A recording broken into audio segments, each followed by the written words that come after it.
U zhvështron për herë të parë portretin e profesor Leg Gjiknurit përballet me tiparet dalluese të fytyrës. Një qeshur e përmbajtur, me sytë që shohin përtej, që lëshojnë shkëlqi. Një energji e çuditshme që të rëmben dhe të qetëson njëherësh.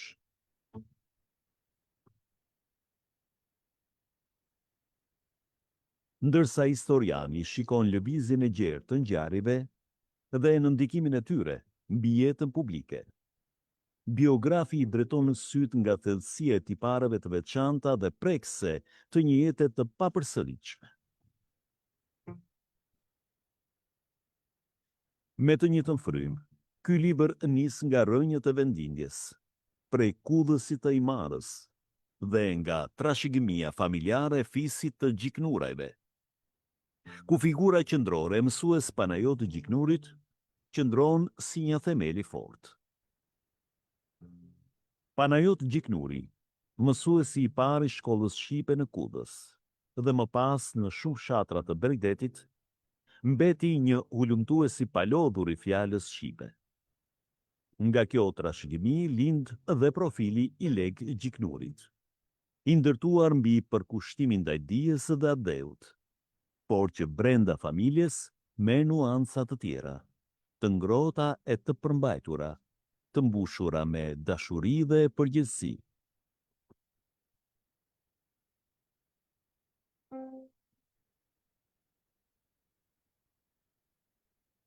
Mëtej, rrëfimi hapet me zërin e Damian Gjiknurit, djalit të profesor Legës, që përcjell detaje të çmuara nga kujtimet me teatrin e tij.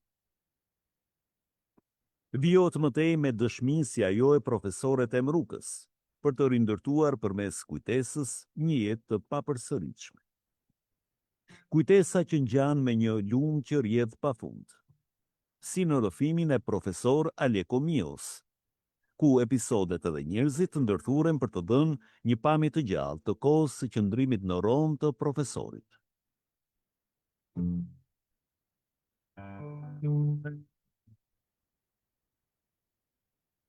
Në këtë linjë, kapitulli 7 ndalesat e kujtimit, me kontributin e profesor Besnik Baraj, e sheh intervistën si një fill që të nxjerr nga labirinti së shkuarës, ku mes fjalëve dhe eshtjeve kërkohet të rindërtohet e djeshme.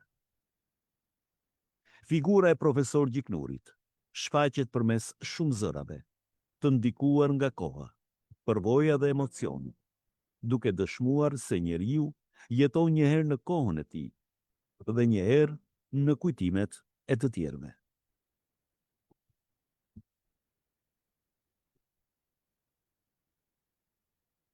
Rrëfimi ndalet më pas të vitet e formimit, të studimet në Bullgari në vitet 60, ku letrat e një studenti të ri drejtuar familjes mbeten dëshmi e një kohe që nuk është prekur nga distanca. Në këto letra nuk shfaqet ende profesori i formuar, por një botë e brendshme që ndërtohet ngadalë dhe që do të shoqërojë më pas gjithë veprimtarinë e tij. Nga këtu, libri kalon natyrshëm në dimensioni publik dhe qytetar të profesor Gjiknurit. Ai ishte pioneri që hodhi dritë mbi misteret e botës nënujore, duke u shndruar në një figurë poliedrike që shënjoi shkencën dhe arritjet akademike në Shqipëri. Për më shumë se 2 dekada, ai kreu ulumtime të rëndësishme në fushën e faunës detare, duke u zhytur pothuese në të gjithë Bregdetin shqiptar për të mbledhur të dhëna mbi zoologjinë e jo vertebrorëve.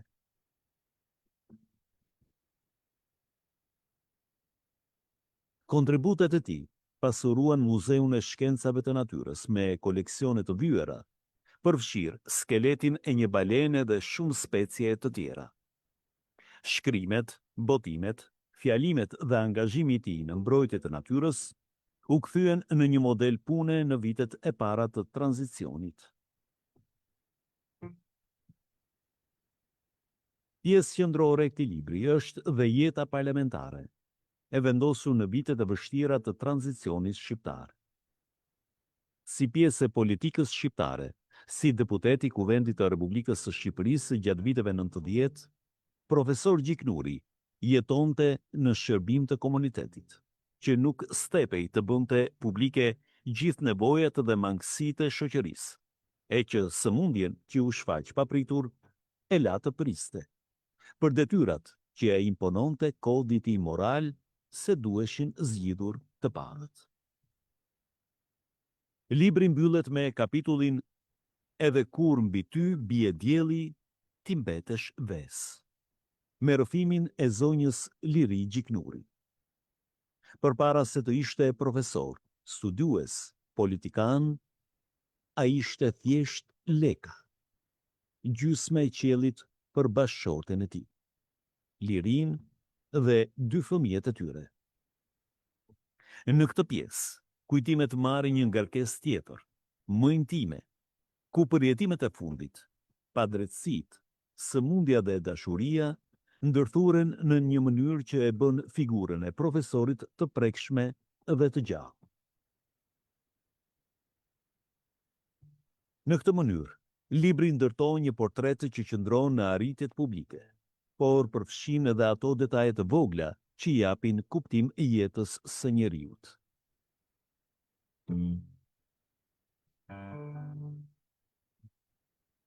Nuk janë vetëm fjalët që ndërtojnë portretin e profesorit në libër, por ato fije të holla të mendjes njerëzore që përshkojnë veprën dhe na japin atë ndjesin se ai që gjejmë në faqet e këtij libri është një njeri i gjallë, i veçantë dhe i paharrueshëm. Kapitujt e librit i japin formë trajtave të një figure të admirueshme, intelektualit, shkencëtarit, politikanit, mikut, bashkëshortit, familjarit, esencës së profesorit i cili, që nga përjetësia, do të vazhdoj të komunikoj me ne fal këtij portreti publik të tij.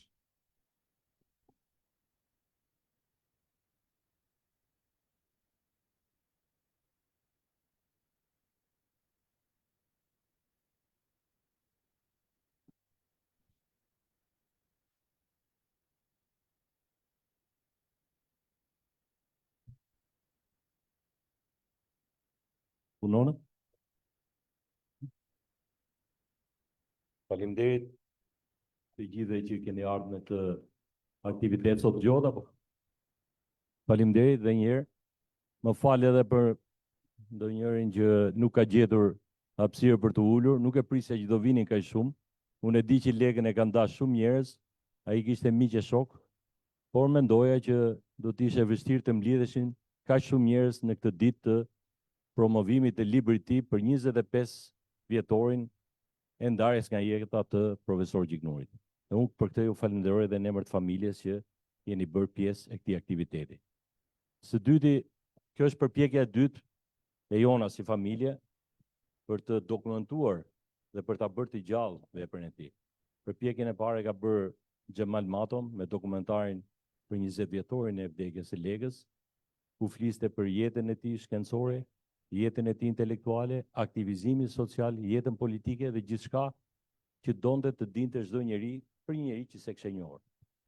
Nga ana tjetër, kjo përpjekje e dytë, që një përpjekje e jona si familje, edhe unë personalisht, edhe vllai im, për ta mbajtur akoma të gjallë të kujtim. Jo thjesht se ishte baba jon, po ishte një njeri që kishte vlera qytetare, ka dhënë shumë për shkencën dhe për vendin, dhe puna dhe kujtimi i tij duhet të trashëgohet. Dhe kjo është detyrë mas e shumë brezave të tjerë të ri, dhe unë këtë kam thirrje edhe miqësore për mbase shokët e mi, miqtë e mi dhe më të ri, po dhe moshatar, sepse edhe ata kanë pas baballarët e tyre që kanë dhënë shumë për këtë vend, të bëjnë gjithçka për ta mbajtur të gjallë aktivitetin e tyre nëpërmjet librave, nëpërmjet kujtimeve, si është një brez që realisht meriton respekt dhe i ka dhënë aq shumë këtij vendi.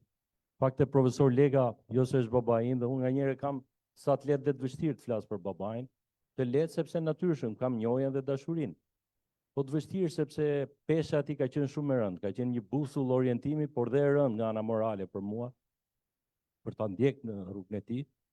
Dhe në fakt karakteri i tij i fortë modeli i tij qytetar, dhe unë e them 3 karakteristika që gjithmonë i kujtoj. Ka qenë me integritet, ka qenë me mirësi dhe ka qenë me kurajo. Dhe nga njëherë te një njeri nuk i gjen të gjitha këto. Dhe në fakt e gjithë jeta e tij ka qenë modeli këtyre 3 karakteristikave që e kam parë jo vetëm si shkencëtar, dhe kjo del qartë në libër, sepse ka dhe shumë shkencëtarë që bëjnë punë hulumtuese shumë të mirë, por e kishte edhe kurajën qytetare që shkencën jepte dhe një vlerë praktike, duke qenë nga pionerët për të prekur ato gjëra të rëndësishme që ishin për mjedisin. Duke qenë i parë 100 vitet 70, duke bërë gjithë studimin e botës në nëjore, por mbi gjitha të edukonte atë ide që prekja e mjedisit, prekja e ekuilibrave natyror, edhe nga zhvillimi industrial mund të sjellë pasoja të rënda. Pak kush e thoshte në vitet 70-at. Dhe unë kam gjetë një intervistë që e ka nxjerrë Xhemal Mato, ku e ka dhënë televizionit shqiptar të asaj kohe, ku fliste për nevojën e ndërhyrjes të kujdesshme për të ruajtur ekuilibrin e mjedisit. Po ta thojë këto në vitet 70 që një gjë shumë kurajoze. Dhe e di që të tjerë mund të kenë kujtime shumë të forta për kurajon e tij, edhe kur në atë kohë që pak flitej, shkenca dëgjoi njerëzit me vlera respektoheshin dhe shumë vendimare i merrin ato në konsiderat. Dhe Leka e mbajti këtë dhe mas viteve 90, kur krijoi parja dhe lëvizjen mjedisore për ndërgjegjësimin e opinionit për vlerat e mjedisit, por njëkohësisht duke kthyer në një aktivizim social që e përçoi gjatë gjithë jetës së tij. Dhe në fund ato 3 tipare që unë thash, edhe kur hyrin politika ai nuk i la jashtë. Megjithëse politika, unë jam vetë politikësh e vështirë, do të bësh shumë kompromise, shumë e vështirë të ruash individualitetin tënd, por ai aq sa që e gjallë, edhe ato 3 vitet e fundit të mandatit i që qenë 3 vitet e fundit të jetës, ai bëri gjithçka për të bërë më të mirën politik, për mbrojtjen e mjedisit, për përçimin e politikave dura dhe mbi të gjitha për të ruajtur atë karakter. Dhe unë kam kujtime që edhe gjatë kohës kur Qesmur, që shkonte në Rom, bënte kurat, vinte në Shqipëri, ai shkonte në zonë, takonte njerëzit, merrej me hallet e thjeshta, po njëkohësisht nuk e linte masdore çështjet mjedisore. Dhe unë doja që këtë vlerë, këtë energji që ai ka shpenzuar, dhe unë da para kohë nga jeta, doja që ta transmetoja brezave, studentëve, shokëve, miqve, po ata më të rive, për të qenë një shembull që ka shumë vlera Shqipëria, ka shumë intelektual që kanë bërë për këtë vend dhe që meritojnë respekt. Baballarët nuk thjesht na japin një emër, ata na shtrojnë një rrugë, dhe këtë duhet ta bëjnë gjithë. Faleminderit shumë, dhe unë dua të falenderoj edhe Erisin për punën shumë të mirë që ka bërë si shkrimtar, sepse e ka përjetësuar Lekën, e ka bërë sikur e ka njohur vetë. Shumë e vështirë të shkruash një biografi për një njerëz që nuk e njeh. Dhe thjesht nga tregimet apo nga të dhënat e tjerëve. Ai diti ta sjell atë si një personazh të gjallë, dhe unë do doja që secilit kishte mundësi, aq sa mundet, ta lexonte këtë libër, se do të gjente shumë vlera njerëzore që në fundit me kalimin e viteve, pavarësisht nga pozicionet që jemi apo ku jemi, ato vlera janë ato që e themelojnë njeriu dhe mbajnë gjallë. Ju falenderoj edhe një herë dhe në emër të familjes, ju falenderoj të gjithëve që u bët pjesë e kësaj ceremonie. Do doja t'ja jap fjalën Erisit, shkrimtarit, të thotë diçka, pastaj profesorit Temit, profesor Gjinushit, profesor Xhepit. Unë kam ftuar kryesisht dhe kolegët e babait, sepse janë njerëz që kanë ndarë jetën me të, kanë punuar në shkencë, kanë punuar edhe në aktivitet politik, kanë ndarë momente bashkë, natyrshëm janë të lirë dhe të tjerë të thonë një mendim. Kjo sa për një orë e ca është, nuk mund të flasim pafund, por gjithsesi unë do të mirëprisja në një kujtim se ndarja e këtyre kujtimeve na bën të gjallë jo vetëm atë, po çfarë është e rëndësishme në jetën tonë. Faleminderit Eris për punën që ke bërë. Faleminderit për fjalët e mira zoti Gjiknuri. Përshëndetje të gjithëve. Për mua ngrohtësia më e madhe e kësaj salle përkthehet në një mirënjohje ndaj zonjës Liri Gjiknuri, ka qenë ajo që ka ruajtur me dashuri, me përkushtim, me një fanatizëm njerëzor, do të thoja, të gjitha nuancat e kontributit profesionar të profesor Lekës, dhe ka qenë një mbështetje madhe në realizimin e një libri i cili kishte si piksynim që në fillim të jepte jetë dhe ngjyrë atij kontributi që profesor Leka ka lënë në gjallje. Jeta e njeriut është e fundme dhe jeta fizike gjithmonë është e përcaktuar nga qielli, nga Perëndia. Ndërsa jeta profesionale, nëse artikulohet me përkushtim, me pasion, gjithmonë arrin të mbjetoj njeriu dhe pikërisht këtë lloj nuance unë jam përpjekur që ta përcjell në këtë vepër e cila ilustron jo vetëm profesor Lek Gjiknurin, po edhe rënjët e familjes së tij. Trashëgimia është një element i cili, sidomos në ambientet e akademisë së shkencave, del në pah. Fal trashëgimisë ne kemi mundësi që të vijojmë atë punë të nisur nga pararencit e shkencës në vendin tonë, dhe trashëgimia e familjes Lek Gjiknurit fillon që me një kontribut të qëndësishëm të dhënë nga paraardhësit e familjes Gjiknuri.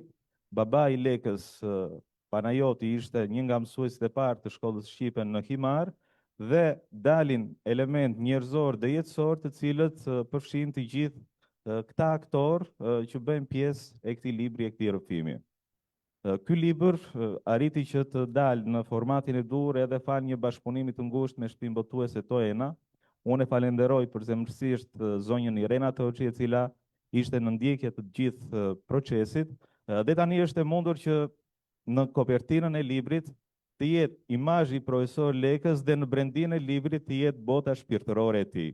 Unë e kam konsideruar një nga kapitujt e librit gjysmë dritë, gjysmë shpirt. Dhe rrëfimet, kujtimet të tilla janë të mbushura me dritë, me ndritshim, po janë të mbushura edhe me një emocion i cili synohet që të bëj për vete dhe të prek lexuesit.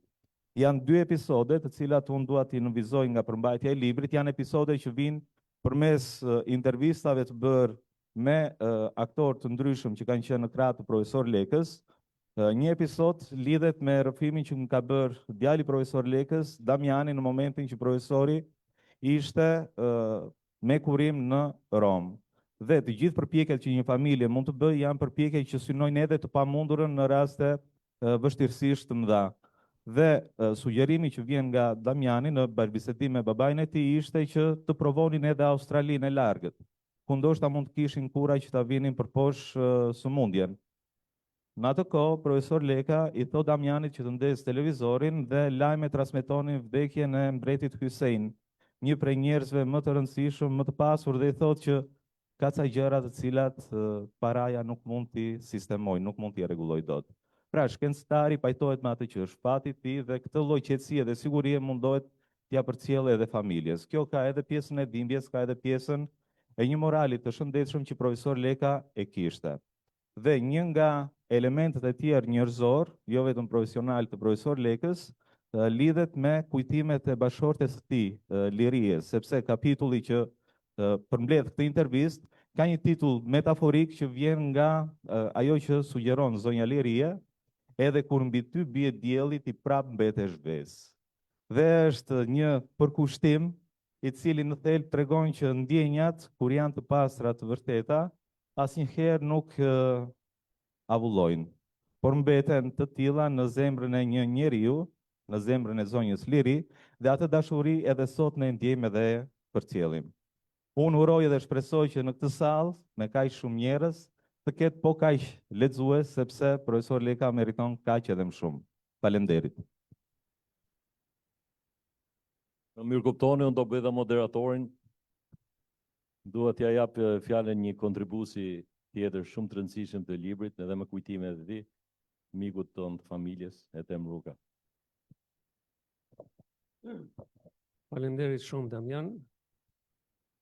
Sot me të vërtet ndihem jashtëzakonisht mirë në një sallë si kjo, me njerëz që kanë kontribute të veçanta e që janë mbledhur për të nderuar një figurë me të vërtet spikatur, një figurë qytetare, një figurë shkencore, një figurë po deshet politike, ose më mirë them multidimensionale. Ajo që doja të thosha që në fillim është se jeta ka një fillim, ka dhe një fund. Atë fundin nuk e dim se kur vjen, dikujt më shpejt, dikush ngadalë, por nuk mund të mbyllet jeta e njeriut me një plak varri mermeri ku thuhet që lindi filan datë dhe shkoi në botën tjetër një datë tjetër, në një kohë që secili prej nesh ishte në këtë sallë, po dhe ata që nuk janë në këtë sallë. Janë një univers më vetë, është një jetë e tërë. Edhe nuk e kanë thënë kot që çdo njeri që ikën nga kjo jetë është një bibliotekë që digjet dhe nuk kthehet më. Dhe ka plot biblioteka tilla që janë djegur dhe nuk është thënë një fjalë. shumë pak flitet për të nderuar njerëz të shquar, për shembull për ata që hodhën themelet e arsimit lartë të shkencës së Shqipërisë. Flitet shumë pak. Janë harruar emrat e tyre. Janë heronjtë e këtij kombi. Janë ata që vërtet nuk bën vepra të mëdha shkencore, por ngritën nga themelet e arsimit të lartë në Shqipëri. Dhe kjo është një gjë e jashtëzakonshme. Unë duhet ta falenderoj Damianin, të cilën e kam njohur gjurë ka qenë fëmijë, ka marrë dhe për dorë, dhe është bërë goxha djalë tani, sepse e ka risjell t'i japi, që nga momenti që ai ka ikur, ne e ka risjell disa herë. Mua më kujtohet që para disa vitesh kemi provuar në Vlorë ose kemi promovuar në Vlorë dokumentarin e Xhemal Matos, që ishte një vepër e mrekullueshme. Dhe jam ndjer jashtëzakonisht mirë. Kemi folur me shpirt atje, kemi kujtuar profesorin ton të nderuar, e kemi kujtuar për së dyti kur në një shkollë këtu të Tiranës u vua emri i tij, apo jo, në një shkollë 9-vjeçare, një shkollë e rikonstruktuar, u mblodhën prapë miq, nxënës, studentë të tij. Dhe ja ku jemi sot. Unë të them të drejtën, kur më telefonoi Damiani dhe më tha që po shkruaj një libër tha për lekën, i thash kush do ta shkruaj? Dhe më tha emrin e autorit, Erisi.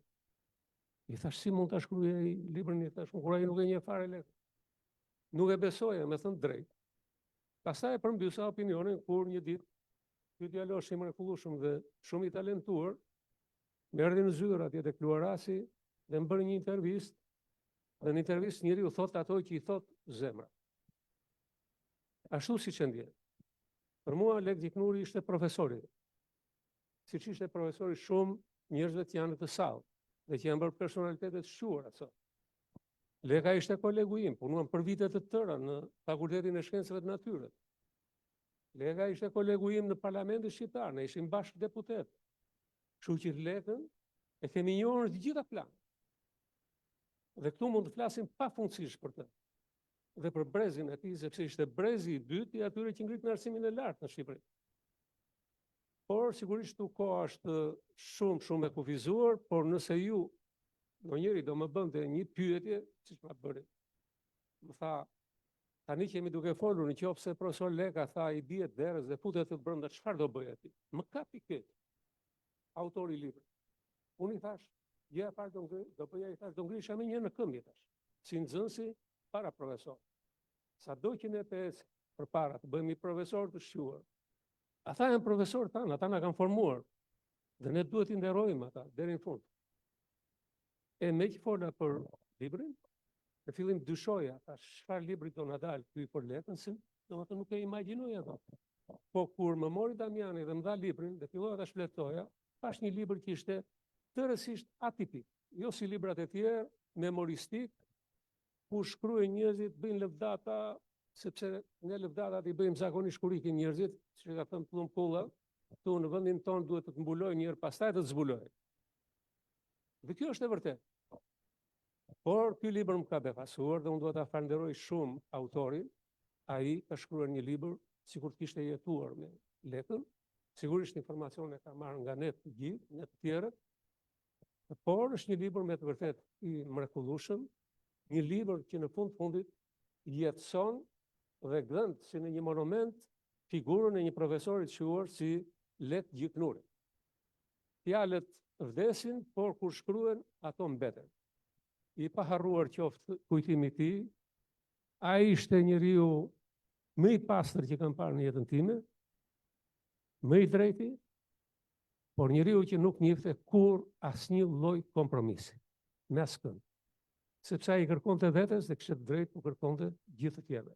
Për mua ky ishte profesori i nderuar Lek Gjiknuri, dhe siç e kam thënë edhe në intervistë, e zgjata pak më shumë se sa duhet, mendoj që Damiani është një kopje e tij, dhe këtë them me bindje të tërë, sepse kam ndjekur jetën e tij, është një kopje e atit të tij në psikologji, në paraqitje, në të gjitha gjërat. Po e mbaroj këtu fjalën time duke kërkuar ndjesë që zgjata shumë, por për profesorët ne mund të flasim pafundësisht.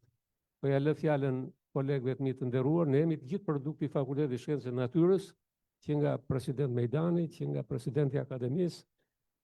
Kështu që ai fakultet ka nxjerrë ca burra që Shqipëria është krenuar me ta dhe do vazhdoj të krenohet. Shumë faleminderit që më dëgjuat. Faleminderit e them dhe unë më kërkoj leje profesori sepse kishte edhe një aktivitet tjetër, por tha duhet jem këtu i pari dhe falenderoj edhe një herë. Je i lirë të shkosh profesor. Faleminderit. Duhet t'ja jap fjalën presidentit dhe profesor Mejdanit, miku të hershëm babait tim, ku dhe unë kam shumë kujtime me të, dhe do doja që ai të më thonte dy fjalë. Faleminderit.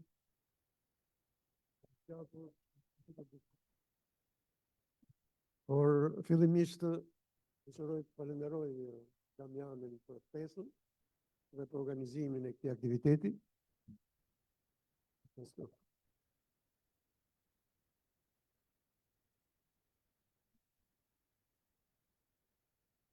Dhe në radhë dytë dëshiroj të falenderoj autorin për parafrimin që është i ndryshëm nga libra tjera të biografik, është parafrim realisht njerëzor.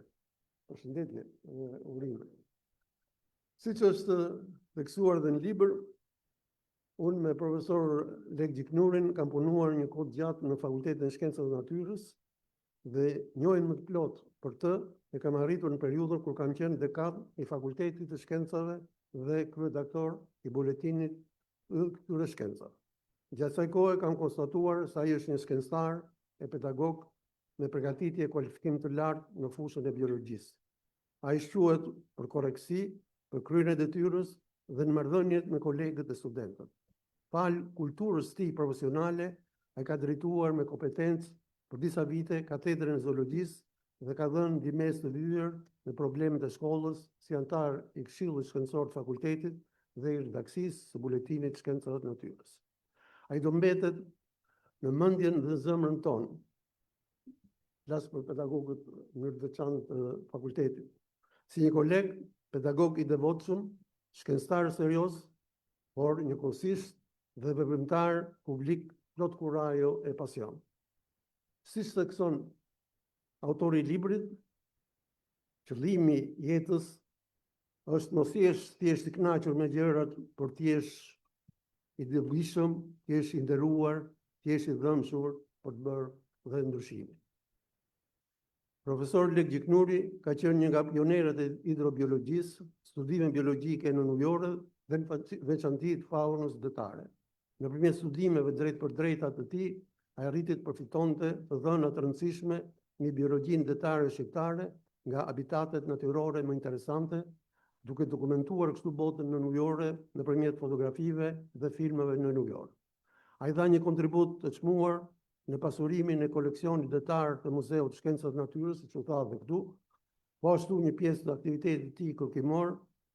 Ai ka pasqyruar në disa dhjetra publikime me vlera shkencore dhe praktike në buletinet Shkencave të Natyrës ose në revista tjera shkencore në Shqipëri dhe jashtë saj, të fokusuara në faunën detare, biodiversitetin, mbrojtjen e natyrës.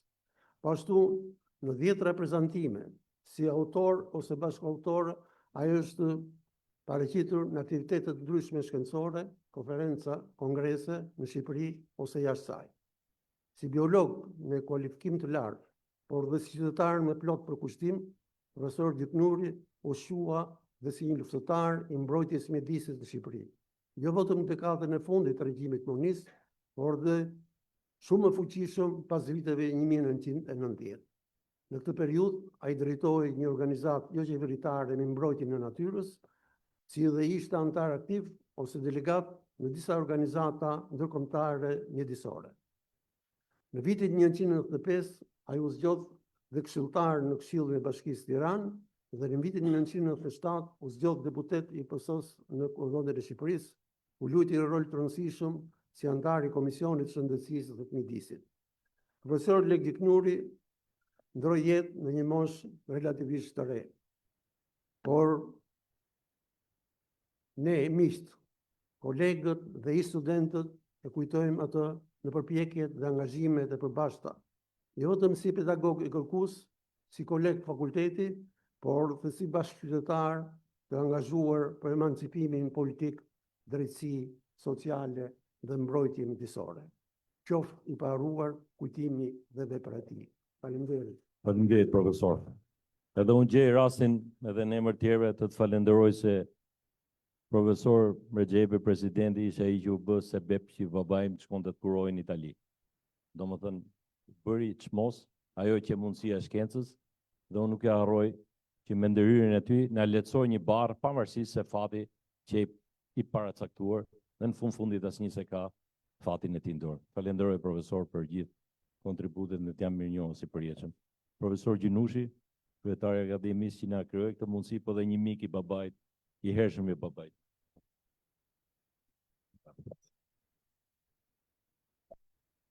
Përshëndetje, sigurisht bashkë me Damianin, qëmi bashkë organizator të këtij aktiviteti të rëndësishëm dhe dëshiroj duke uruar mirëseardhjen të falenderoj familjen për zgjedhjen që bëri për të promovuar këtë botim mbi jetën dhe veprën e Lek Gjiknurit, mikut, kolegut, bashkëpunëtarit në mjediset e Akademisë Shkencave në kuadër dhe të panajirit të botimet.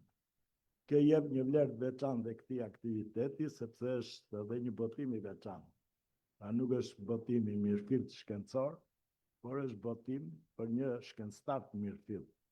Pra për të paraqitur atë jo vetëm në ana shkencore, por edhe në ana njerëzore. Pra dhe si prind, si koleg, si politikan dhe si shkencëtar. Kuptohet që këtu në këtë mjedis shohim pikërisht koleg tashmë të Lek Gjiknurit, koleg të shkencë në Fakulteti Shkencave, koleg të parlamentit, pra dhe që njohin shumë mirë jetën dhe veprën e tij, të janë pasqyruar shumë bukur në botimin që promovohet sot, po unë do të dëshiroj të thosha vetëm 2 impresione të mia. Lek Gjiknurin s'pari e kam njohur së larg. E kam njohur nëpërmjet ime motre që kam mbaruar për biokimi dhe në shoqëri e tyre dëgjoj gjithmonë që ishte një profesor, Lek Gjiknuri, shumë i zotit dhe shumë rigoroz. Ne të matematikës kishim çik prishën, thoshin që dega e biologjisë ishte degë e lehtë. Dhe nëpërmjet Lekës kuptuam që ka dhe profesor biologjisë po aq të sehtë sa ata të matematikës. Dhe ideja ishte që po të merrje provimin me Lekën, i kishe marrë diplomën. Për dhe kjo linjë pasqyrohet qartë edhe në rrëfimet, në intervista e Temrukës, në gjithë ata që dëshmojnë pra këtë tipar kryesor të Lek Gjiknurit. Prandaj dhe këto botime vlerësoj që janë të rëndësishme sepse ne do t'japim rinis disa modele dhe Lek Gjiknuri hyn tek modelet si një nga themeluesit të shkenca natyrës për të inspiruar që t'i drejtojnë gjithnjë më shumë shkencës dhe kërkimit. Së dyti në një vështrim lexim të aq sa mundi në 24 orë të librit, pash dhe pjesën politike. Pra rikujtuam 97-2001 ku Leka ka qenë deputet. Për të parë që absolutisht intelektuali vërtet di të ruaj integritetin e tij dhe mos të flasi sipas dogmës as sipas porosive, po të flasi ashtu siç është e vërteta. Dhe pash me shumë kujdes që trajtimi i problemit kyçe jo vetëm mjedisit ku ai ishte specialist, po dhe për problemet e tjera siç ishin ngjarjet e 97-s, përshkruen me një vërtetësi dhe me një rigorozitet. Madje dy flitet edhe për zgjedhje, dhe këtu duhet ngacmojnë çik Damiani, sepse ato çka sugjeron Leka për zgjedhjet, po t'i zbatonte Damiani me Oger Bylybashin, do kishin dalë nga kriza zgjedhjet me kohë. Profesor Gjinushi shuhet për shpotit e tij, po atë trashëgimin e zgjedhjeve nga ty e morën, profesor. Dhe me që mi tha që si ka lënë gjithë jatit, po Leka s'bënte kompromise, Damian e ka detyruar politika. Faleminderit. Mirë, përpara do doja t'japja fjalën dhe zonjës Irena Toçi si botuese, përpara se pastaj kushdo nga pjesëmarrësit të ndante në një mendim, në një humor, në një episod, sepse ne nëpërmjet tyre kujtesave përjetësojmë dhe figurën, po nxjerrim dhe pa atë model të mirë që e theksuan shumë nga parafolësit këtu. Irena, se s'të shoh, më fal ndjes.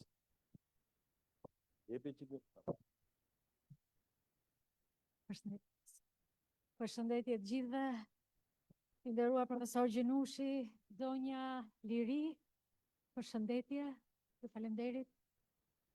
Zoti Mejdani, të nderuar deputet, të nderuar shkrimtar, akademik, miq dhe të ftuar të familjes Gjiknuri, ju falenderit shumë që jeni këtu sot në promovimin e këtij libri Feje të veçantë, kushtuar një prej personaliteteve më të mëdha që Fakulteti i Shkencave të Natyrës ka nxjerr, por dhe ky kom ka nxjerr.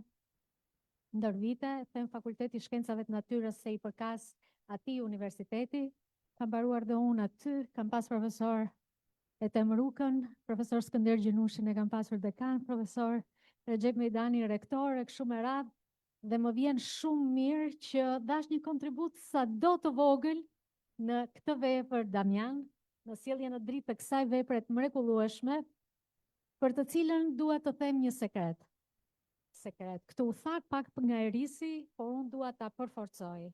Zonja Liri, ju falenderit për gjithë të dashuri bashkëtorë që ndat me ne për të madhin Lek Gjiknuri. Ishte pikërisht këmbgulja juaj që e bëri Damianin të gjente bashkëpunëtorët e duhur për të realizuar këtë libër. Dhe pastaj falenderit Damian që në këtë gjithë rrënjët e tua, apo të themi brenda familjes, ti bëre detyrën në brezin tënd dhe bëre detyrën në mënyrë të dyfisht, duke nderuar babain tënd dhe duke sjellë në memorien e gjithë kombit nëpërmjet këtij libri, gjithë veprën e tij, ose pothuajse të gjithën, por edhe duke bërë detyrën tënde ndaj këtij kombi, ashtu i përgjegjshëm siç je në kuadër të Parlamentit të Shqipërisë dhe të Partisë Socialiste. Faleminderit.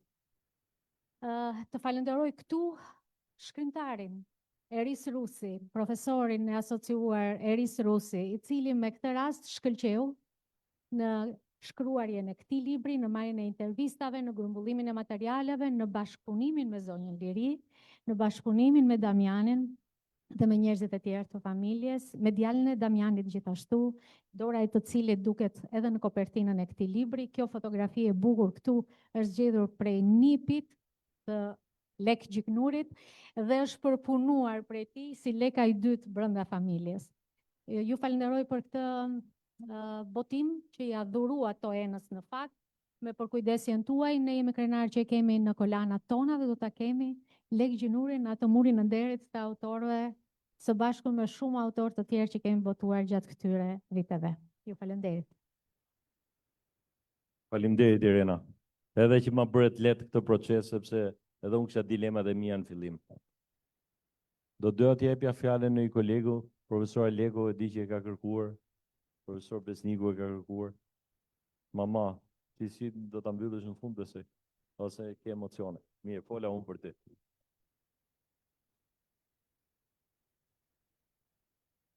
Faleminderit shumë edhe mirëdita të gjithëve. Është e habitshme, po jo e pa imagjinueshme kjo pritje që i bëhet profesorit, dhe shikohet se si këtu treten dhe kufit që mes botës sonë për fat keq në këto vite janë sikur janë thelluar, po kjo është shpresë dhe le të jetë këtu profesor Lek Gjiknuri një model i mirë. Unë ju përgëzoj shumë, përgëzoj familjen shumë për këtë gjë, për të nisë, sepse është dhe kjo një merit e vetë këtij modeli që ne kemi, që familja Damiani e tjerë gjithnjë kanë bërë të mundur ta nxjerrin atë që ndoshta edhe ne të tjerët duhet ta bënim më shumë.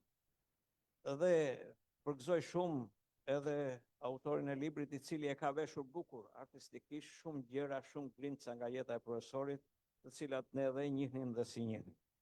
Mbetet një model i mirë për të gjithë shoqërinë tonë dhe ne kemi nevojë gjithnjë, personalisht kam bashkëjetuar me profesorin në shumë vite të jetës së tij, qoftë në universitet, qoftë kur ishim në Itali, qoftë në më mbrapa edhe kur ishte deputet, ai mbeti gjithnjë pranesh, pranë asaj qendrës mjedisore që u ngrit me mundin e profesorit dhe të gjithë një pjesë që janë ende këtu, të cilët kishim dhe një pjesë e mirë vazhdojnë të ruajnë që Shqipëria meriton më shumë në zhvillimin e saj.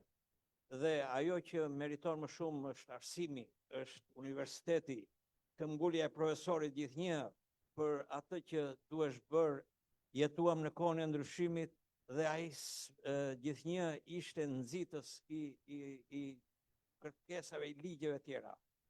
Ishte gjithnjë këmbgulës që në atë kohë përmjedisin. Dhe ja vlen ta them këtu një grimc, ju pat këtu në këto slajdat lurën e asaj kohe, e cila ishte një model i natyrës në gjithë Ballkanin. Duhet mbetet e tillë për fat. Keq nuk është ajo që duhet ishte. Në atë kohë u vendos që të ndërtohesh një kanal përbaditje, të përdorësh ujë përbaditje.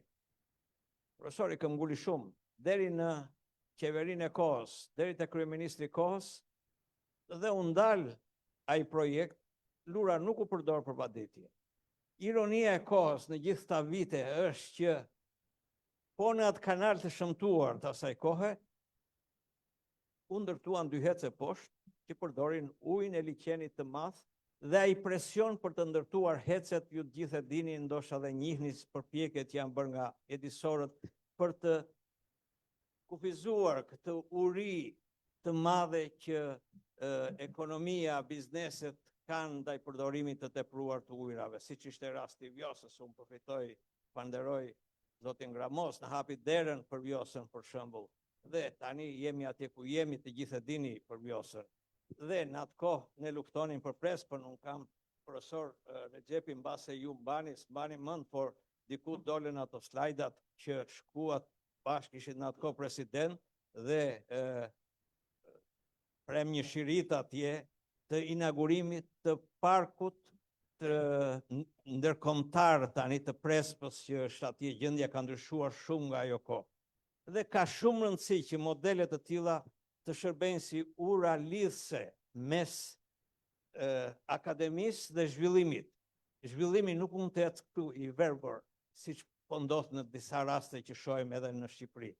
Zhvillimi ka nevojë për këtë, ndonjëherë si pëlqen Alekua ose dikush që flet, po le ta përdorim gjithnjë këto shembuj si mënyra që të na frymëzojnë, qoftë njërën palë, qoftë palën tjetër, që Shqipëria të bëhet më mirë, të shkoj atje ku duhet. Unë ju falenderoj, qoftë i përjetshëm kujtimi dhe në të tilla raste unë mbledhshim. Faleminderit. Faleminderit profesor Aleko. Profesor Besnik Bare, një bashkëkotar i babait tim, por dhe mik dhe Faleminderit. Për të qenë racional, mos t'ju ha kohën, unë do lexoj disa mbresa, duke ju referuar parafolsve, do bëja vetëm dy komente. Së pari, shoqërisë shqiptare sot i mungojnë modelet pozitive. Dhe modele pozitive ka, ky është rast, një nga rast të tillë mund stimulohen dhe nxirren veçanërisht për brezat e rinj. Së dyti, duke vlerësuar shumë familjen e Lek Gjiknurit, do thosha që Leka nuk ka kopje, siç tha profesor Ruka. Leka është unikat për mua. Atëherë po lexoj diçka, në fakt të flasësh për profesor Lekën nuk është e lehtë, nuk është e lehtë se jo se mungojnë fjalët, po asnjë fjalë nuk e përshkruan dot ashtu siç ishte ai si pedagog, si njeri edhe si politikan. Së pari duat ndalen te profesor Leka si pedagog. Profesori ishte kërkues, ndonjëherë i rrejt, por thellësisht i drejtë. Ai nuk e uli kur standardin e dijes. Për të, dija nuk ishte kompromis, ishte dinjitet. Kujtoj kohën e vështirë të viteve 91-96, kur vendi po ndryshonte rrënjësisht dhe shoqëria ishte e ndarë. Në atë realitet trazuar një student, që më vonë studente në fakt, që është në këtë sallë, që më vonë u bë figurë publike, ndante bindjet e saj politike si profesori, por njëkohësisht ishte edhe studente e profesor Lekës. Dhe vazhdonte studimet në degën e biologjisë. dhe duhet jetë provim me profesor Lekët. Mund të kishte qenë e lehtë të bëjë një përjashtim, një lëshim i vogël, mandje dhe ju sugjerua profesori, por ai nuk pranoi. Ai zgjodhi drejtsinë, dhe ajo nuk e kaloi provimin. Mendoj se i ka bërë vetëm mirë asaj vajze. Sot kjo mund të duket një histori e vogël, por në të vërtetë është një mësim i madh. Integriteti nuk negociohet.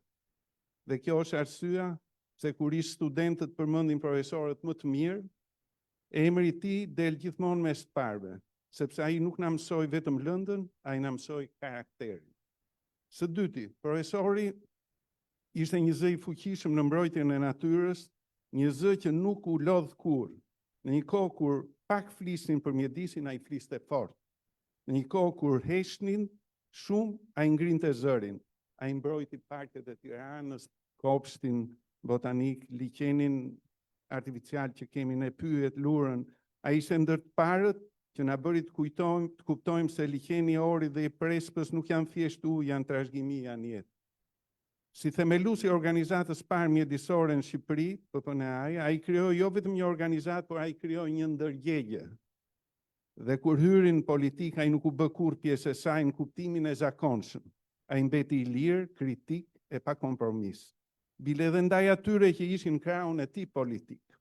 Në parlament zëri i tij kishte shumë peshë, sepse vinte nga bindja, jo nga interesi.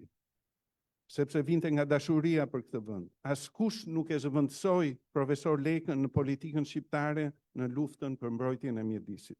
Madje edhe kur në fuqi ishte forca që ai mbështeste. Profesori me kurajo fliste në mbrojtjen e natyrës, fliste për keq menaxhimin e zhvillimit urban, për masat që duheshin marrë për ndalimin e erozionit, e shkatrimin e tokës, për mbrojtjen e biodiversitetit. Roli i tij sot mungon shumë. Së treti, profesori ishte një familjar i rrallë dhe një respekt për zonjën Liri.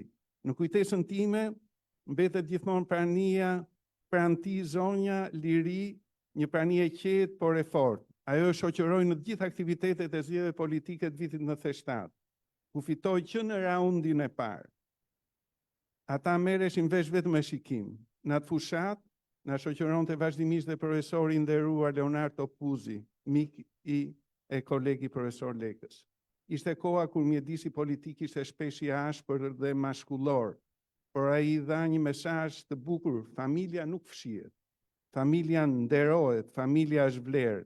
Emri profesorit në zonën e tij elektorale sot e kësaj dite është i respektuar dhe përmendet vazhdimisht. Ai fliste për fëmijët e tij me dashuri, por ishte dhe me kërkesa ndaj tyre. Donte që ata të rriteshin të fortë, të ditur dhe të ndershëm. Kujtoj një moment të thjesht, më tregoi se i kishte bërë një surprizë të birit jotit, i cili ishte i apasionuar mbas zhvillimeve të reja teknologjike. I kishte blerë një kompjuter me program të avancuar për kohën. Kujtoj gëzimin e djalit, por dhe mënyrën si profesor Leka e shikonte djalin me sy të plot gëzim, vlerësi me dashuri. Aty pash jo profesorin, jo politikanin, jo deputetin, po pash babain. Së fundi, profesori ishte atletar, një atletar i qetë, por i palkundur. Ai shqetësoi për rrugën që po merrte shoqëria jonë, për vlerat që po humnin, për arsimin që dobësoi. Ai asnjëherë nuk do të mungonte në ceremonitë të çlirimit të vendit apo të Tiranës. Ishte gjithmonë aty në përkujtimoret të dëshmorëve, me respekt thellë për sakrificën dhe historinë. Ky qëndrim nuk ishte rastësi. Ai vinte nga një familje shumë atletare dhe shumë e arsimuar. Ishte biri i mësuesit të parë të shkollës në Kudës. Të nderuar, profesori nuk është mesnesh, por modeli i tij është. Sot në shoqërinë tonë, deri diku të çoroditur, shqiptare kemi nevojë për modele të tilla. Ai mbetet shembulli akademiku të ndershëm, i luftarit për mjedisin, i familjarit për kushtruar dhe i atletarit vërtet. Dhe ndoshta kjo është mënyra më e mirë për ta kujtuar, jo vetëm me fjalë, por duke u përpjekur që të jemi pak si ai. Faleminderit. Faleminderit Besnik, në fakt Leka u zgjodh deputet sepse ti i ke në Brazil atëherë, në një farë mënyrë ndikove për kursin e tij politik. Nuk e di në një shok tjetër, koleg. Patjetër. Po.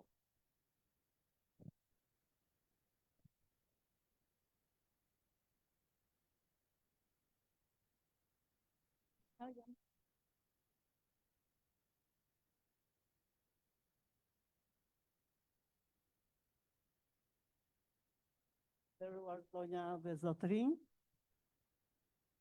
jam shumë e lumtur që jam sot në këtë promovim libri, profesorin e shtrenjtë. Ja di për shumë faleminderit, një bie të denjë të gjiknurëve, mikeshës time të shtrenjtë, Diana Gjiknurit, dhe dua të ndaj me ju një episod që më ka ndodhur në kohën kur profesor Leka jepte mësim në Fakultetin e Shkencave. Përpara se të them këtë, dua të them, lum kush lë një emër të mirë dhe një vepër të mirë. Ju besoj e njihni të gjithë, është një nga shkrimtarët e mi të preferuar, Carlos Ruiz Zafón, me të famshmen The Shadow of the Wind, Hija e Erës, që me siguri është përkthyer në Shqip, me siguri duhet jetë përkthyer. Dhe marr rastësisht lexoj në një gazetë që kishte ndruar jetë. Ky shkrimtar i madh që më kishte dhënë një kënaqësi të jashtëzakonshme, e pash njoftimin dhe e gjeta veten duke lotuar. Luma i njeri thash që unë, një pikë ujë në oqean, lotoja për humbjen e këtij njeriu. E njëjta gjë më ndodhi dhe me profesor Lekën. Unë jetoj në Kanada, fatkeqësisht aty ka shumë ish student të Fakultetit të Shkencave, njerëz të mrekullueshëm dhe fatmirësisht që i kam afër. U diskutua, po diskutonin dhe lotova. Po më thanë, po ti ke mbaruar artet, ku e njefti profesor Lekën? Dhe ndava me ta të histori që me pak fjalë do të ndaj dhe me ju.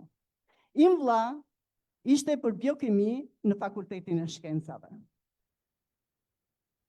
Ishte student shumë i mirë dhe siç ishte atëherë në vitin e dytë në mos gabohem profesor, duhet kishe nota shumë të mira që të kaloje në 5 vjeçar. Dhe i kishte të gjitha notat shumë të mira, në një provim pati problem dhe pretendoi me atë profesorin që nota nuk ishte drejt që ishte dhënë dhe nuk ishte marrë vesh me profesorin dhe vjen tek unë në shtëpi, unë me fëmijën e vogël që s'ishte as 1 vjeç, dhe më thot, unë do ta lë shkollën. Ishte thyer shumë keq. Marr fëmijën në krah dhe veten Fakultetin e Shkencave. Aty takoj një person që nuk e di, edhe nëse nuk është në jetë, i ndrit shpirti, po be mua u soll shumë keq, dhe ishte sjell shumë keq, ishte koka, ishte sjell shumë keq dhe me tim vlla, sepse e këshillova, shko fol me profesorët, shko, ka një zgjidhje. Jo, tha, i bëra të gjitha, nuk, dhe do ikte me trenin e orës 2. Më thot një student, një shok i vllajt, më thot, ky është profesor Leka. Tako profesor Lekën sepse e ka student. Dhe shkoj te Lek Gjiknur. Sepse nuk isha vetëm hallën e vllajt, ishte sakrifica e prindërve, ishte gjithçka, ju e kuptoni shumë mirë. Dhe flas me Lekën. Një njeri i madh, një njeri i jashtëzakonshëm, më ka bërë përshtypje, ka 40 vjet kjo histori unë se heq nga mendja. Dhe tret një profesor tjetër, ishte një burr i gjatë, mbase nuk ja mbaj mend mirë emrin, mbase Leonard, profesor Leonardi, dhe ka ardhur me mua tek treni që ta kthente tim vlla. Ta kthente në shkollë. Ai nuk pranoi dhe ditën tjetër profesor Gjiknuri dërgon në shtëpinë tonë në Fier një profesoresh për të biseduar me prindrit dhe për ta kthyer tim vlla në shkollë. Margarita, e mbaj mend emrin, por nuk ja di mbi emrin. Vërtet, dhe këta njerëz më kanë lënë një përshtypje të jashtëzakonshme, prandaj unë nuk e harroj dot profesor Gjiknurin, Lek Gjiknurin. Dhe fal pomikeshës time të Shtrejdianës, kam qenë në Kudhës dhe nuk e di, po Jati Panajoti, që ishte mësues i parë përmend të shkollës shqipe në Kudhës, nuk e di sepse ju të gjithë e njihni atë poemën e famshme, Ifin e famshëm të Kiplingut, duke i dhënë ato këshillat e famshme djalit tij John, që ishte në British Army atëre. Unë imagjinoja Panajotin, zotin Panajot, me Lekën duke i dhënë ato këshilla, dhe në fund që është poema po i bëre gjithçka, ju e dini poemën, do të mbetesh njeri, biri im, dhe kjo është më e mira. Dhe unë jam e lumtur që në jetën time takova një njeri të madh, siç ishte Lek Gjiknuri. Dhe historia, dua të them dhe diçka tjetër, dhe historia vazhdoi me këta dy njerëz të nderuar këtu, Skënder Gjinushi dhe presidenti, dhe jam e lumtur sa njerëz të mrekullueshëm kemi në mesin tonë. Ju falenderoj, më falni se mbase u zgjata një këtu. Tashi me mirëkuptim se edhe pak minuta dhe unë duhet ta liroj sallën sepse këtu ka dhe aktivitete tjera. Nëse ka dhe në një koleg, shok të dashur, edhe po. Ja t'japim Aleksandrin e pastaj. Në çik shkurt.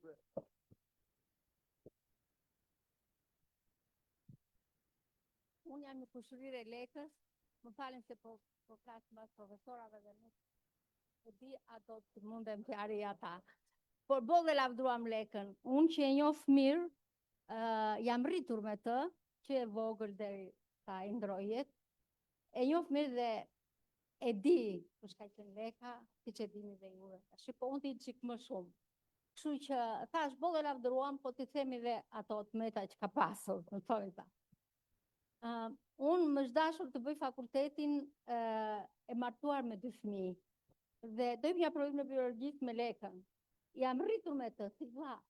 Edhe vajta Lekë, thash, nuk kam mësuar shumë. Ulu aty, thash, më lanë provim. Do me thënë, vërtetot ajo që ai kishte kompromis. U detyrova që të jap provimin prapë.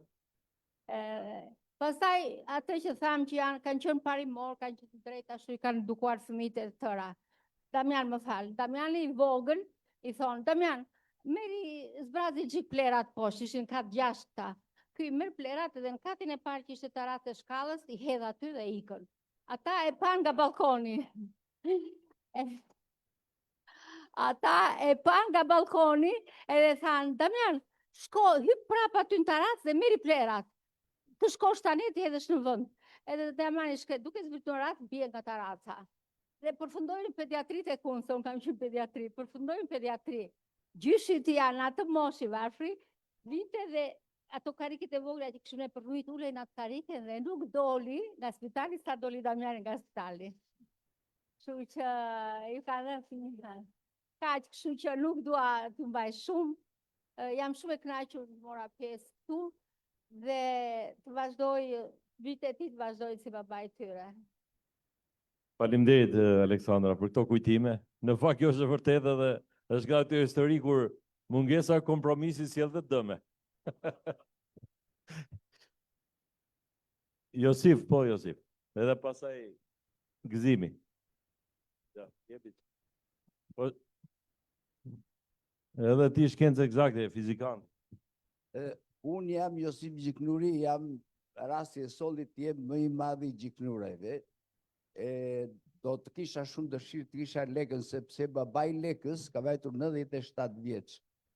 Në radhë parë duhet falenderoj gjithë sallën, kur shikoj ka që burra dhe zonja të nderuar që na duket sikur na i sollën lekën të gjallë. Në radhë dytë falenderojmë autorin për çfarë ka bërë.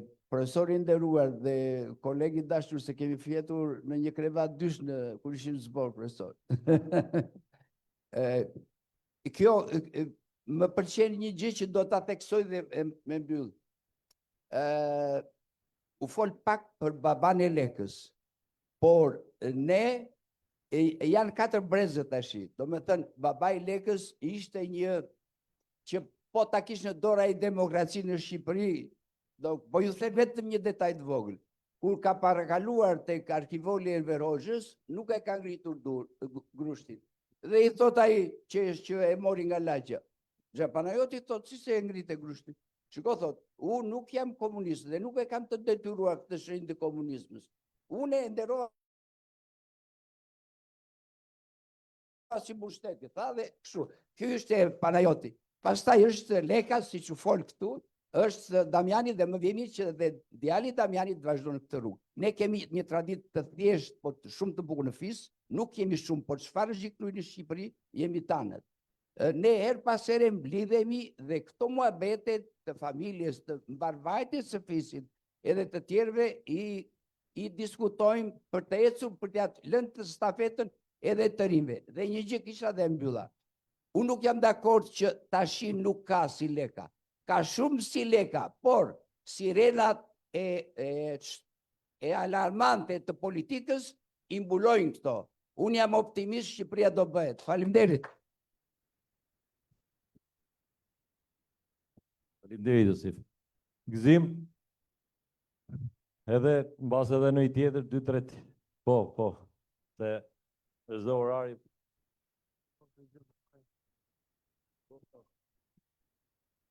Përshëndetje, urime autorit, urime zonjës, urime të gjithve.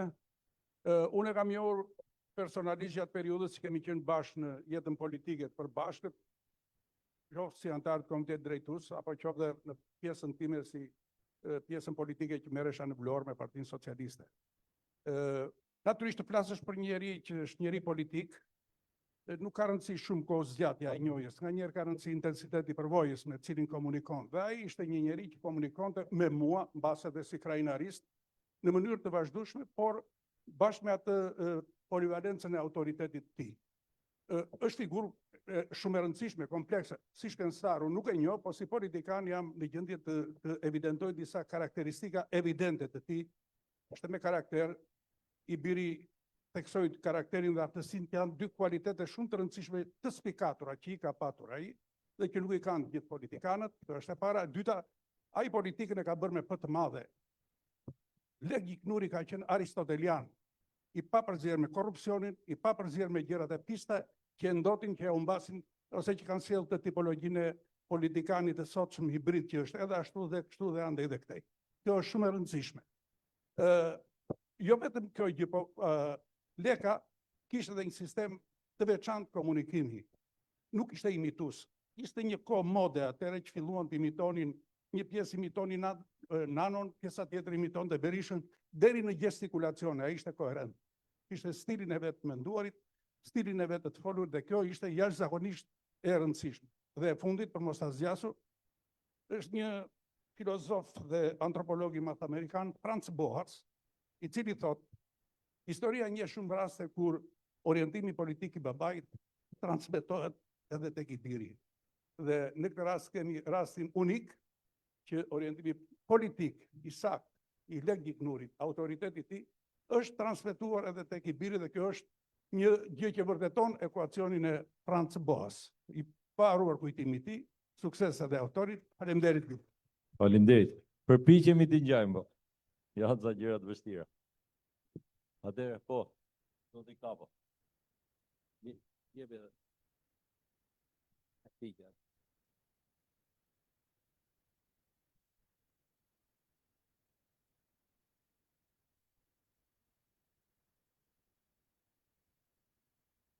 E ndjej veten shumë të privilegjuar të marr pjesë në këtë aktivitet. Dhe jam mallëngjyer nga të gjithë diskutantët. Po nuk lënë asgjë pa thënë gjëra të cilat unë kam patur fatin ti provoj me profesor Lek. Kam qenë student nga viti 64 deri 68, student i profesor Lekës, dhe krijova raporte në saj të aktivizimit që u bënte ai studentëve. Kur jam nga Vlora dhe me pasion shumë të madh profesori vinte në Vlorë, shikonte detin, më aktivizoi dhe mua mos asgjas më. Mbarova fakultetin, pranë metodike din më mirë dhe nxënësit po dhe profesorët, por pata fatin që me rekomandimin e profesor Lekës, unë ta vazhdoj aktivitetin tim si biolog në sektorin e peshkimit. Ku më ka dhënë ndihmë jo pasi mbarova shkollën, po dhe pasi u mbarova në punë. Kërkohën ishte një person që interesoi për njerëzit dhe i mbështeste. Falenderoj organizatorët, djalin e tij mrekullueshëm dhe gjithë diskutantët. I paruar qoftë kujtim profesor. Faleminderit me ban. Shalco, doje se më kërkove fjalën si nxënës më i presit fundit, se po mos e zgjat shumë.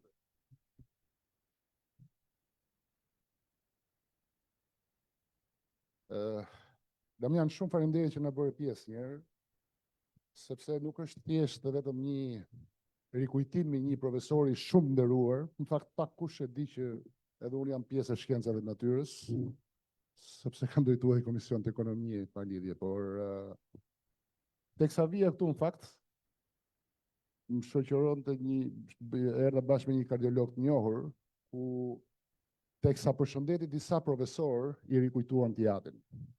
Dhe tani kuptoj se çfarë peshe e madhe është mbi supet e tyre dhe ty të vllai mbash emrin e Lek Gjiknurit.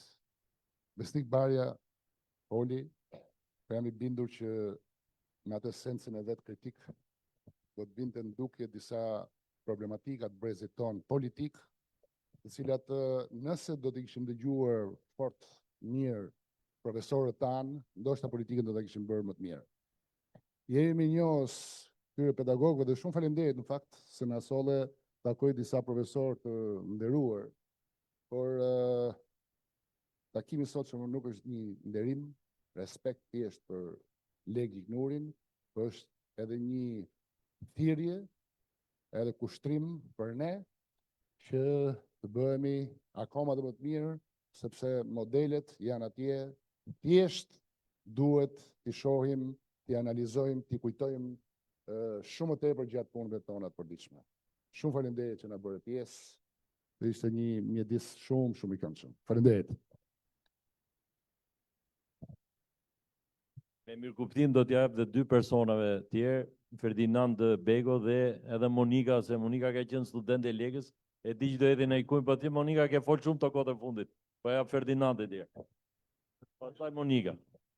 Kuptimin tim, asi kjo për para, pastaj për mbyllur. Jo, më mirë jepja se do thot në ikunja, kështu që më drejt. Gentilesa karakterizon fakultetin e shkencave.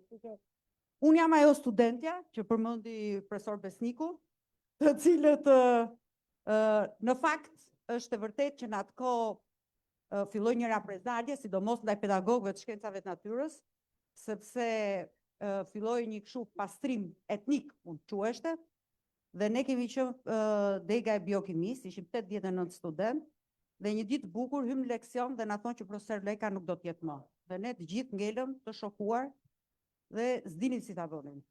Atëherë organizuam një protestë dhe bëm bojkot në total të gjithë kursit biokimisë. Dhe duke pasur parasysh që shkencat e natyrës fillonin leksionet në orën 7:30 dhe ndërkohë laboratorët fillonin në orën 7. Dhe duhet kishim 0 mungesa në laborator. Ne kemi bërë 3 javë grev, i bite 6 laboratore të munguara, dhe që sigurisht që asnjëri nga ne nuk mund të dot në provimin e biologjisë, zoologjisë para ruazorëve, se kur e para shat librin aty më kujtua përmendesh. Në fakt, të gjithë studentët e tjerë hynë, i bën laboratorët, unë që shquesha për mungesa, se të luftoja për demokracinë, nuk u futa në provim, dhe më tha ti s'ke për ty në provim, dhe ka qenë profesor Besniku, që i tha të lutem Lek futet në provim. Jo, tha, po s'bëri gjithë laboratorët, ajo s'ka për tyr. U indinjova, them të drejtën, se thashun, po budallaqet, ç'më duhesh që bëra gjithat protest për të kthy Lekën, po s'më fusin provim? edhe është normale, është njerëzore, kush thotë që mirë ma bëri, gënjen, apo jo. Por vetëm një gjë më bëri shumë të mirë atë që tha dhe profesor Besniku, që unë atë verë e kam mësuar zoologjinë e paravertebrorëve aq mirë, çdo rresht përmendësh, edhe me skema, dhe kur kam shkuar dhe kam dhënë provimin e vjeshtës, se ne kishim dhe problem që me 2 provime në vjeshtë, pastaj kaloje vitin tjetër, e humbisje shkollën. Nuk është si këta që shkojnë 10 vjet me i vit. Kështu që e kam mësuar dhe më kanë ndihmuar jashtëzakonisht shumë për të kaluar më pas dhe pastaj ke zoologjia e invertebrorëve. Dhe më kanë ndihmuar shumë ku bënim laboratorët me profesor Ferdin, që i bënim ke muzeu i shkencave, që sot për fatin ton të keq nuk ekziston më, dhe ka qenë një metodologji pune për të pasur konsistencë. Dhe dua të ndih gjë tjetër, mos ju vi keq profesorëve të shkencave sociale, edhe Damianit që është juridikut, arsimi ka lulëzuar në momentin dhe gjithkohës që drejtoheshte nga profesorët e shkencave të natyrës. Jo se janë më të mirë, po janë konsistent, janë rigoros, mund të jenë pak më të ngurtë, por ama janë të vërtet. Për fatin e mirë dhe për fatin e keq. Kështu që mos të vi keq Gzim Tushe, po koha partisë punës të gjithë ministrat nga shkencat e natyrës e kishte, edhe kjo po themi demokracia hibride, lulëzoi arsimi deri sa kishim ministrat nga shkencat e natyrës. Kur erdhët ju shkencave sociale, fillum që shekulli ka 15 vite. Kështu që unë jam për shkencat e natyrës. Profesor Ferdi. Faleminderit, Monika. Unë ndihem shumë i emocionuar, dhe pse ta fsheh edhe i përmalluar për faktin që me profesorin jemi ndarë shumë vite përpara, por shumë vite të tjera kemi ndarë së bashku që kur isha student, e më mbrapa si koleg me të, e më mbrapa si bashkëpunëtar i sfidave të jashtëzakonshme që profesori zgjodhi me vetdijet plot për t'i bërë. Njerëzit janë një farmacë produkti zgjedhjeve që bëjnë. Dhe profesori zgjodhi që të ishte një njeri i pa kompromis dhe për brengën dhe mallin dhe dashurinë e tij më të madhe që ishte natyra shqiptare. Unë e di që ai ka vdekur sikurse çdo njerëz me dhimbje që po në njerëzit e tij të afërt, por e di nga ana tjetër sepse me të jam takuar shumë pak përpara se ti ndaj nga kjo jetë, që brenga e tij më e madhe dhe dhimbja e tij më e madhe ishte natyra e Shqipërisë, e cila ajo që e dim të gjithë, nuk është më ajo që na la profesori. Kështu që nëse duam realisht ta nderojmë profesorin, të gjithë së bashku duhet bëjmë më shumë për atë që është gjë më e rëndësishme që kemi në këtë jetë dhe që na bën ne shqiptarët që ta duam këtë vend dhe këtë kombë, do thotë të mbrojmë vendin tonë. Me atë dashuri që ka dashur profesor Leko, të mbrojmë natyrën dhe mjedisin shqiptar, ashtu siç e donte profesor Leka, dhe njëkohësisht të bëjmë edhe më shumë të gjithë së bashku për ta bërë veten tonë dhe Shqipërinë më të bukur. Ky është ajo që dëshironte profesor Leka, dhe jam i bindur që ai sot aty ku është ndihet krenar dhe mirë që ka patur kaq shumë miq, kaq shumë shok dhe që kujtojmë për kaq mirë. Kështu që për gëzime familjes për këtë ngjarje është njerëzore dhe shumë njerëzore kjo që po bëni, por njëkohësisht është një shembull që duhet të bëjmë për të mos harruar figurat të tilla që i bëjnë nder këtij vendi të vogël, por që ka një histori të madhe. Faleminderit. Faleminderit. Unë e di që ka shumë njerëz që kanë dëshirë të flasin, po do të më mirë kuptoni se dhe koha është me limit këtu.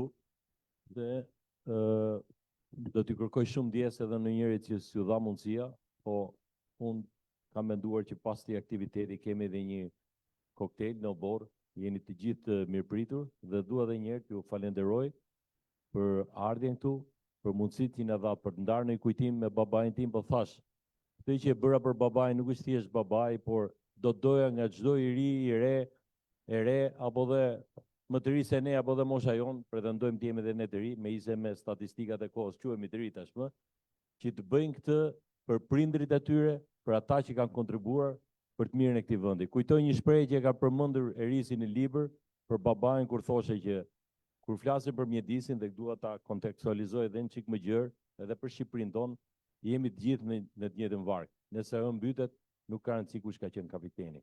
Kështu që të bëjmë gjithçka më të mirën për këtë vend, duke qoftë edhe duke bërë një kontribut modest për gjithë ato figura që kanë kontribuar për progresin e shkencës, shoqërisë shqiptare, dhe unë dhe njerë ju falenderoj në emër të familjes dhe ju ftoj në koktelin e sponsorizuar nga kompania Eurosig, amiku im Kadri që gjithmonë në është gjendur këtë raste.